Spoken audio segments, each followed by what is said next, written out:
இந்த இனிய மாலை வேளையில் நிழற்குடை பாடல் வெளியிட்ட வந்திருக்கின்ற மதிப்புமிகு பத்திரிகையாளர்களே, இணையதள வலைத்தள நண்பர்களே, பார்வையாளர்களே, உங்கள் அத்தனை பேருக்கும் எனது முத்தான வணக்கம். ஆக்சுவலாக நிழற்குடை படத்துக்கும் எனக்கும் வழக்கம் போல் எந்த சம்மந்தமும் இல்லை. நான் பல மேடைகளில் நடித்த படத்துக்கு கன்ஃபார்ம் வந்துடும், நடிக்காத படத்துக்கு பல மேடைகளில் நான் போய் பேசுவேன். அது காரணம், நான் இயக்குனர் சங்கத்தில் வந்து ஒரு துணைத் தலைவராக, செயற்குழு உறுப்பினராக பல ஆண்டுகாலம் இருந்ததுனால அந்த நட்பின் அடிப்படையில் வர்றோம். இந்த ஃபங்க்ஷனுக்கு கூட நான் வர முடியல ராஜா சார், நீங்கள் தயவுசெய்து மன்னிச்சிங்க, நிறைய கமிட்மெண்ட்டு சார், நீங்கள் நைட்டு வரைக்கும் கமிட்மெண்ட் சார்னா அவர் ஏதோ நான் மட்டும் தான் வருங்கிற மாதிரி பேசுகிறார். சார் நீங்கள் மட்டும் தான் வரணும், நீங்கள் வந்தால் தான் ஒரு ஆதரவு எங்களுக்கு, நிறையா பேர் பேசி பார்த்துட்டு நீங்கள் மட்டும் தான் வரணுன்னு. இதுக்கு முதல்ல நிழற்குடைன்னு ஒரு படத்தை வந்து ஷோ போட்டாங்க, அன்றைக்கி என்னால் வர முடியல. அந்த படம் எப்படி இருந்தது அப்படின்னு கேட்டேன். நீங்கள் மிஸ் பண்ணிட்டீங்க சார்னு பார்த்ததில் ஒரு ஆள் சொன்னார். செம ஃபீல் குட் மூவி சார் அப்படின்னாரு. ஃபீல் குட் மூவி சார் அப்படின்னாரு. ஐயோ மிஸ் பண்ணிட்டேமே அப்படிங்கிற மாதிரி அந்த கதையை கேட்டேன். உண்மையிலே மஞ்சள் வீரராஜ் சார் வந்து நான் உண்மையிலே மிஸ் பண்ணுறேன். ஏன்னா பூ சசி, வேலை சுரேஷ், மனசலம் சந்தோஷ் அப்படின்னு தான் இயக்கிய ஒரு முக்கியமான படங்களில் பேரையே வந்து வச்சுட்டு இருக்க இயக்குனரில் இன்றைக்கி சொல்கிற சிவா அருமகளோட நிஜமான பேர் வந்து ராஜா. அவர் மஞ்சள் வெயில்னு ஒரு படம் பண்ணதுனால மஞ்சள் வெயில் ராஜான்னு அழைக்கப்பட்டார். ஏன் அவர் மேலே எனக்கு இவ்வளோ அன்புன்னா, நான் வெயில் படத்தில் தான் வில்லனாக அறிமுகமானேன். அந்த வெயில்னு வைக்கிறதுக்கு ஒரு மஞ்சள் வெயில்னு ஒரு மிக அழகான ஒரு பேரை செலக்ட் பண்ணி அந்த படம் ஒரு அற்புதமான படம். ஆனால் யாராலையும் பெருசாக கவனிக்கப்படலை. நான் அந்த படத்தை பார்த்தேன். சார் நான் அடிக்கடி சொல்லிகிட்டே இருப்பேன் ராஜா சார்ட்ட, சார் இது உண்மையிலே சூப்பர் மூவி சார், ஆர்டிஸ்ட் பற்றாக்குறையால ஆர்டிஸ்ட் அறிமுகம் இல்லாத ஆர்டிஸ்ட்டை போட்டதுனால பெருசாக ரீச் ஆகலை. நீங்கள் அடுத்து ஒரு நல்ல படம் பண்ணுவீங்க, கான்ஃபிடென்ட்டும் இருங்கன்னா. அவர் ரொம்ப வருஷம் கான்ஃபிடென்ட் இருந்துகிட்டே இருந்தார். பட் தயாரிப்பாளர் வழக்கம் போல் இந்த ஹிட்டு கொடுத்து தான் கிடைப்பாங்க இல்லையா, அது கிடைக்கல. இது அவரே தயாரித்து அவரே இயக்கியிருக்காரு. இது எவ்வளோ பெரிய கஷ்டம்னு ஒரு ப்ரொடியூசராக முயற்சிக்கிறவங்களுக்கும் ப்ரொடியூசராக இருந்தவங்களுக்கும் தான் தெரியும். குறிப்பாக சிவா சார்லாம் தெரியும். ஒரு படத்தை எடுத்து ரிலீஸ் பண்ணது எவ்வளோ கஷ்டம்னு தெரியும். எல்லாருமே சொல்லுவாங்க இந்த படம் வெற்றி பெற வாழ்த்துறேன்னு சொல்லுவாங்க. அந்த வாழ்த்துக்கள் மட்டுமே ஒரு படத்துக்கு வெற்றி ஆகாது.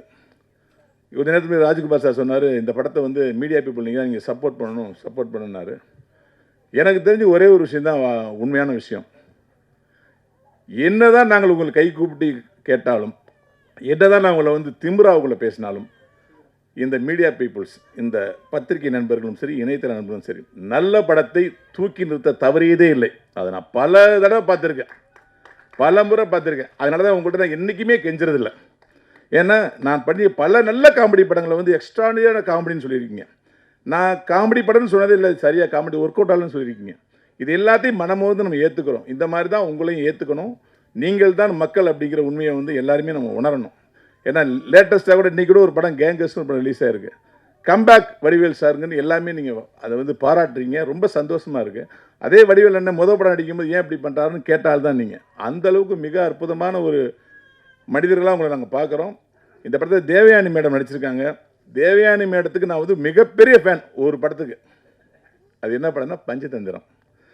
பஞ்சதந்திரம் யாருனாலும் ஓடிச்சுன்னு எனக்கு தெரியாது. ஆனால் தேவயானி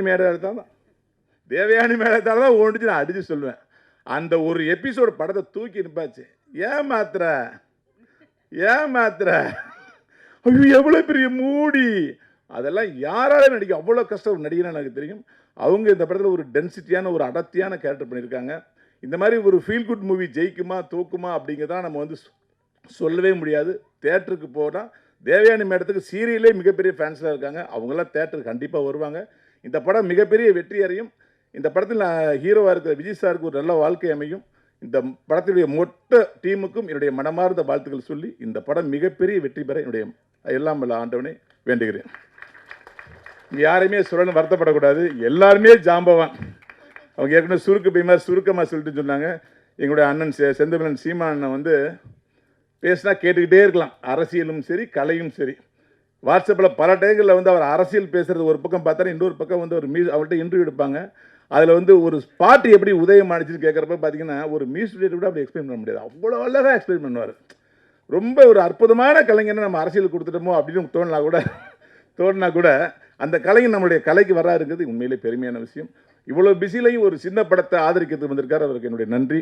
அதே சமயத்தில் எங்களுடைய சினிமா காவலர், எங்களுடைய பெப்சி தலைவர் செல்வமணி அண்ணன், எனக்கு அண்ணன் தான் அவர் உண்டு, அவர் வந்திருக்காரு. எங்களுடைய எழுத்தாளர் சங்கத்தின் தலைவர் கே பாக்கியராஜ் சார் வந்திருக்காங்க. சிவா சார் வந்திருக்காங்க, லைக்காவுடைய எக்ஸிக்யூட்டிவ் ப்ரொடியூசர் திருக்குமரன் சார் வந்திருக்காங்க, தமிழ் குமரன் சார் வந்திருக்காங்க, நம்மளுடைய சுரேஷ் காமே சார் வந்திருக்காங்க. இவங்க எல்லாம் தான் சினிமா இன்னைக்கு. மொத்த சினிமா அங்கே இருக்குது. இந்த படம் கண்டிப்பாக வெற்றி பெறும். என்னுடைய மனமார்ந்த வாழ்த்துக்கள்.